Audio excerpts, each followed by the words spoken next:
சில யூடியூபர்ஸ் போடுறாங்களா bro, Chennai to Ladakh நான் போகிறேன், கோயம்புத்தூர் டு லடாக் நான் நான் ஸ்டாப்பாக போகிறேன்னு சொல்லிட்டு. ஸோ அதை பற்றி உங்களோட கருத்து என்ன ப்ரோ? ஏன்னா யா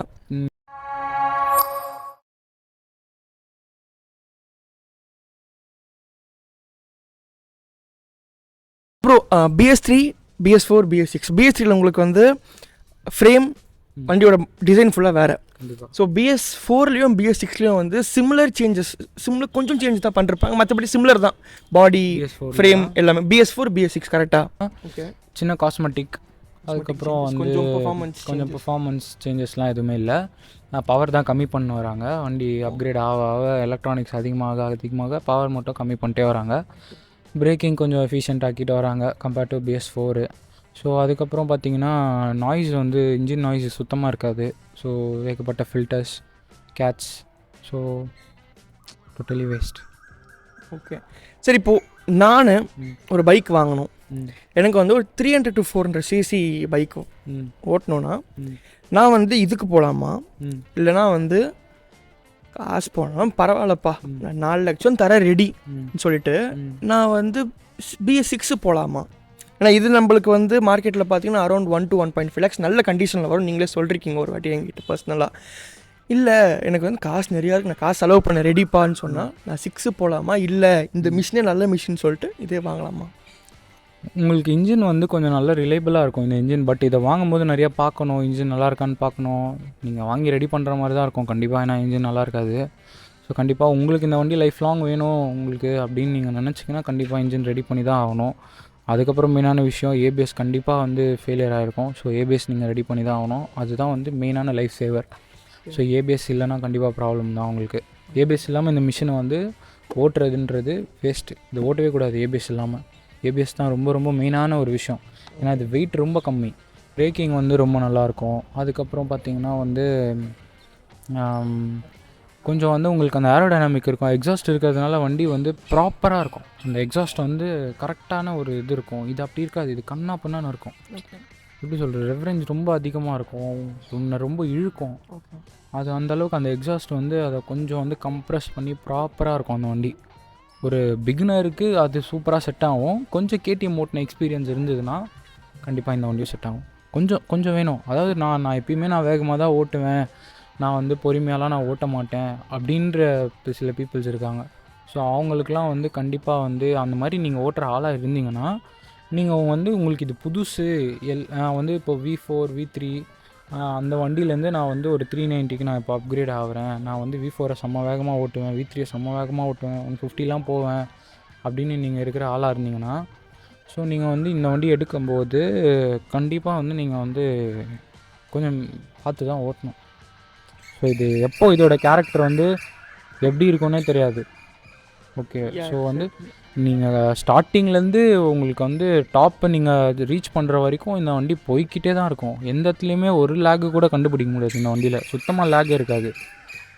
அதுதான் ஒரு ஒரு ஒரு டேஞ்சரஸான விஷயமும் சொல்லலாம் கண்டிப்பாக BS3 கம்பேர் பண்ணும்போது. பிரேக் கண்டிப்பாக ஃபெயிலியர் ஆகும். இப்போ ஸ்பீட் பற்றி பேசும்போது இந்த பைக் டாப் ஸ்பீட் என்ன ப்ரோ? கம்பெனி கிளைம் பண்ணுறது என்ன, நீங்கள் போயிருக்கிறது என்ன ப்ரோ? 160 கம்பெனி வந்து சொல்லுவாங்க எனக்கு தெரிஞ்சு. நான் வந்து 168 போயிருக்கேன், இப்போ தான் ரீசெண்டாக ஓட்டினேன். அதுக்கு மேலே நான் போனதில்லை. இது டாப் ஸ்பீடு வந்து யூடியூப் ரெக்கார்ட்ஸ் 170. இது நேக்கடு ப்ரோ. ஓகே, நேக்கடுக்கு வந்து டாப் வந்து அந்த அளவுக்கு வந்து இம்பார்ட்டன்ட் கிடையாது. ஓகே, ஸோ டாப் நம்ம எவ்வளோ ஓட்டுறோமோ அவ்வளோ நம்மளுக்கு ப்ராப்ளம் தான். பிகாஸ் இதில் வந்து ஸ்டேரிங் வந்து டேம்ப் ஆகும் பயங்கரமாக வந்து. ஸோ நம்மளுக்கு டேம்பர் இருந்தால் நல்லாயிருக்கும். அதுக்கப்புறம் பார்த்திங்கன்னா வந்து அதுதான், இது வெயிட்லெஸ். இந்த மிஷின் ரொம்ப வெயிட்லெஸ்ஸாக இருக்கும்போது இந்த வெயிட்லெஸ்ஸான இன்ஜினில் எப்படி RX100 90 kgs அந்த இன்ஜின் எவ்வளோ பவர் எப்படி தூக்கும். RX100 விட இது ஒரு 3 RX100க்கு சமம். RX100 வந்து வெறும் வந்து ஒரு 14 bhp 15 bhp சம்திங் தான் ஸ்டாக்கு நான் சொல்கிறேன். ஸோ அது அந்த ஸ்டாக்கு கூட கம்பேர் பண்ணும்போது வந்து இது பயங்கரமாக இருக்கும். அந்த வெயிட்டுக்காக நான் அது கூட கம்பேர் பண்ணுறேன். நம்ம RX100 கம்பேர் பண்ணுறத நம்ம RD350 கம்பேர் பண்ணலாமா? RD350 கம்பேர் பண்ணலாம். RD350 சில வண்டி 47 horsepower, சில வண்டி 43 horsepower வித் 2 cylinders. ஸோ அது வந்து 2 ஸ்ட்ரோக்கு கார்பரேட்டரு. ஸோ இதுதான் பவரு 390 தான் பவரு. ஸோ நம்ம RD350 ரெடி பண்ணால் கண்டிப்பாக RD350 தான் பவராக இருக்கும். ஸோ ஸோ ப்ரோ ஆடி 315 ஒரு 70s 80s கிட்ஸ்க்கு வந்து அது வந்து ஒரு சூப்பர் பைக் மாதிரி இருந்திருக்கும். கண்டிப்பாக. அதே மாதிரி 90s கிட்ஸ் 2K கிட்ஸுக்கு இந்த பைக் சூப்பர் பைக் மாதிரி தான் இருக்கும். கண்டிப்பாக. உங்களால் சூப்பர் பைக் அஃபோர்ட் பண்ண முடியல அப்படின்னா சூப்பர் பைக்கோட ஒரு சின்ன கேரக்டரிஸ்டிக்காக இதில் பார்க்கலாம்.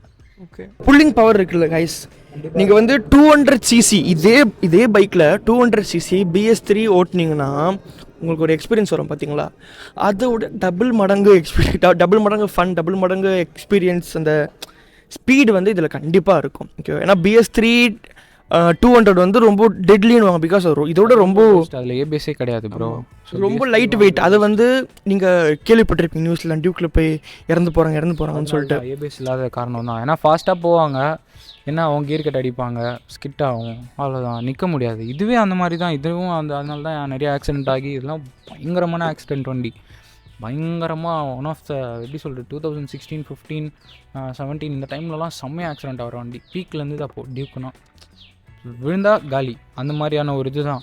ஸோ அது என்ன காரணம்னா பிரேக் ப்ளஸ் நம்மளோட மெச்சூரிட்டி. நம்ம தான் நம்மளை வந்து பாதுகாத்துக்கணும். நம்ம வந்து வண்டியை வந்து குறை சொல்கிறது வேஸ்ட்டு, நம்மளால தான் வண்டி வேகமாக போகுது. ஸோ வண்டியை வந்து குறை சொல்கிறது வேஸ்ட்டு.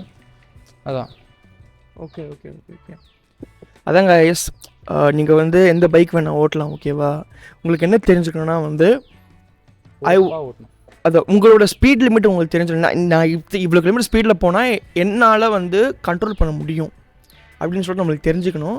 தெரிஞ்சால் தான் வந்து உங்களுக்கு இந்த பைக் கிடையாது, உங்களுக்கு டியோ எடுத்துக்கோங்க, ஸ்ப்ளெண்டர் எடுத்துக்கோங்க. ஓகேவா, எந்த பைக்காக இருந்தாலும் உங்களுக்கு கண்ட்ரோல் பண்ண தெரியணும். ஃபஸ்ட்டு அந்த பைக்கோட கேரக்டரை ஃபுல்லாக புரிஞ்சுக்கோங்க. ஓகேவா, முக்கியமாக பிரேக்கிங், எவ்வளோ த்ராட்டில் கொடுத்தா எவ்வளோ வண்டி வந்து புல் ஆகுதுன்னு சொல்லிட்டு அதை தெரிஞ்சுக்கிட்டு.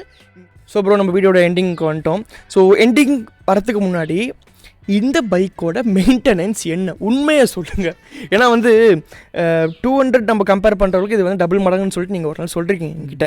நீங்கள் வந்து மெயின்டெனன்ஸ் வந்து அந்தளவுக்கு வந்து 200 கூட கம்பேர் பண்ணோன்னா இதுக்கு அந்தளவுக்கு மெயின்டெனன்ஸ்லாம் தேவையில்லை ப்ரோ. ஓகே, வெறும் இன்ஜினால் மாற்ற போகிறோம், அவ்வளோதான். மற்றபடி எதுவும் பெருசாக எதுவும் பண்ண போகிறது இல்லை. ப்ராப்பரான வண்டியாக இருந்தால் வெறும் இன்ஜினால் மாற்றினா போதும். இந்த ஆஷா ஓட்டுறவங்கன்னு இல்லை, மெயின்டெனே பண்ணாமல் இருப்பாங்க பாருங்கள், செயின் லூப் கூட பண்ண மாட்டாங்க. அந்த மாதிரிலாம் இருந்ததுன்னா வந்து கண்டிப்பாக வந்து இந்த வண்டிக்கு பயங்கரமாக தான் மெயின்டெனன்ஸ் ஆகும். BS4ஓட கம்பேர் பண்ணால் இதுக்கு மெயின்டெனன்ஸ் கம்மி, 390 சொல்கிறேன். ஸோ ஒரு 200க்கும் இதுக்கும் எவ்வளோ மெயின்டெனன்ஸ், 200னா ஒரு 3000 வருதுன்னா இதுனா ஒரு 4000, 4500, 6000 முடிஞ்சிடும் ப்ரோ. பீரியாடிக் சர்வீஸே 6000 முடிஞ்சிடும். 10K கிலோமீட்டர் ஒன்ஸ் வந்து சர்வீஸ் தருவீங்க. ஆமாம், 10K ஒன் வந்து periodic service. Normal service 5K 1K நம்ம இன்ஜின் சேஞ்ச் பண்ணி ஆகணும், கம்பல்சரி அது. ஸோ என்ன மாற்றுவாங்கன்னா periodical air filter, fuel filter, spark plug, அவ்வளோதான். இதுதான் வந்து periodical service plus engine oil மாற்றுவாங்க. ஸோ இதுதான் நம்ம வந்து எவ்வளோ வந்து KTM ஷோரூம் சர்வீஸ் வந்து எவ்வளோ வந்து நம்ம இது பண்ணுறோமோ அவ்வளோ வண்டி நல்லாயிருக்கும். அதுவும் ஒரு ஸ்பெசிஃபிக்கான வந்து சர்வீஸ் மட்டும் தான் நல்லாயிருக்கு. எல்லா சர்வீஸுமே சென்னையில் நல்லாயிருக்குன்னு கண்டிப்பாக நான் சொல்ல மாட்டேன். எனக்கு பொறுத்த வரைக்கும் நான் வந்து இன்ஜின் எல்லாமே ரெடி பண்ணி நான் எப்பயுமே சர்வீஸ் பண்ணுறது வந்து அடையார் KTM.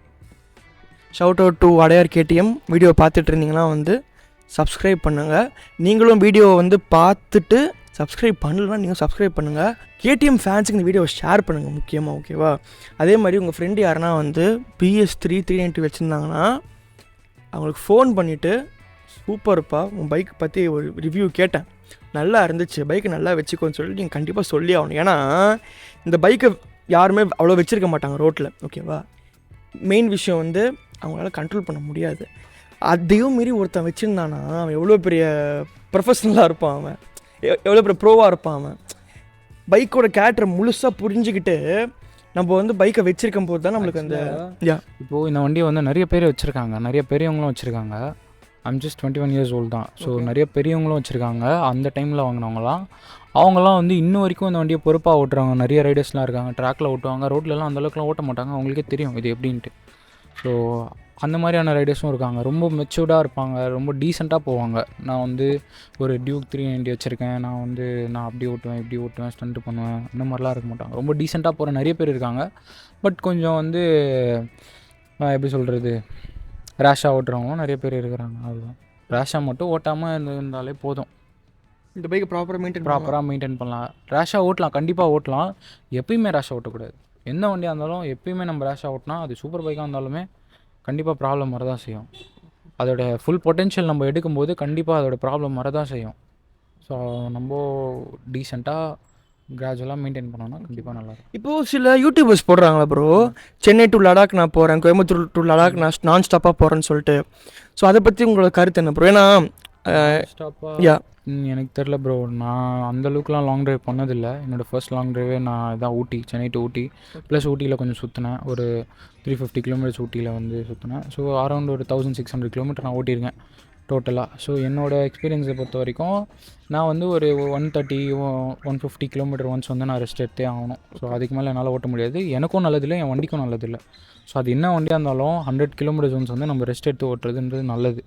அது சூப்பர் பைக்காக இருந்தாலுமே சரி, அதுக்கு வந்து கண்டிப்பாக ஆனால் சூப்பர் பைக்னால் ஒரு 300-200 கிலோமீட்டர்லாம் வந்து நான் ஸ்டாப்பாக போகலாம். ஏன்னா அது இன்லைன் 4 4 சிலிண்ட்ரு ப்ளஸ் வந்து அதோட எலக்ட்ரானிக்ஸ் அதோட எல்லாத்தையுமே வந்து பெருசு, அது ஒரு கார் மாதிரி. ஸோ அது வந்து நம்ம நல்லா மூவ் பண்ணலாம். பட் ஆனால் அதுக்குமே நல்லதில்லை தான். எனக்கு தெரில, எனக்கு அது நம்பிக்கை இல்லை, நான் நம்பல ப்ரோ. அந்தளவுக்கு நான் ஸ்டாப்பெல்லாம் ஓட்ட முடியுமான்னு எனக்கு தெரியல, பர்சனலாக எனக்கு தெரில, அவ்வளோதான். ஓகே கைஸ், வீடியோ முடிச்சுக்கலாம். உங்களுக்கு ஏதாவது டவுட்ஸ் இருந்துச்சுன்னா இந்த பைக்கை பற்றி கமெண்ட்ஸில் சொல்லுங்கள். ஓகே, தேங்க்ஸ் ஃபார் வாட்சிங். லாஸ்ட்டாக நம்ம போகிறதுக்கு முன்னாடி எக்ஸாஸ்ட் நோட்டை நம்ம வந்து கேட்டுடலாம்.